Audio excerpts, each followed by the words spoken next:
আজকে আমি রান্না করব মাটন কষা। সেই জন্য পেঁয়াজ, রসুন, আদা, লঙ্কা, টমেটো সব কেটে রেখেছি।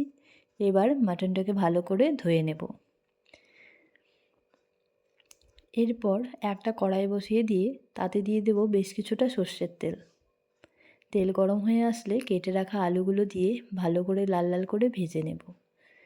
এবারে ধুয়ে রাখা মাটনটাকে আমি একটু ম্যারিনেট করে নেব। সেই জন্য লাগবে গোটা গরম মশলা, তেজপাতা, শুকনো লঙ্কা, জিরে গুঁড়ো, লঙ্কা গুঁড়ো, হলুদ গুঁড়ো আর পরিমাণ মতো লবণ। আর দিয়ে দিয়েছিলাম একটু গরম তেল। এবারে ভালো করে মেখে একটা মশলা তৈরি করে নেব। লাগবে পেঁয়াজ, রসুন, আদা। এটাকে পেস্ট করে ভেজে রাখা আলুগুলো তুলে নিয়ে ওই তেলে ফোড়নে দিয়ে দিব তেজপাতা, শুকনো লঙ্কা, গোটা গরম মশলা আর পেঁয়াজ কুচি।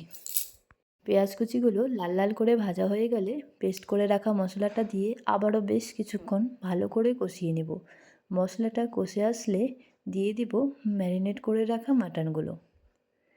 এবারে আবারও ভালো করে কষিয়ে নেব। তারপর কেটে রাখা টমেটোগুলোও দিয়ে দেব। দেখুন মাংসটা ভালো করে কষানো হয়ে আসছে, এবার তেলও ছেড়ে এসছে। এবার দিয়ে দেব গরম জল।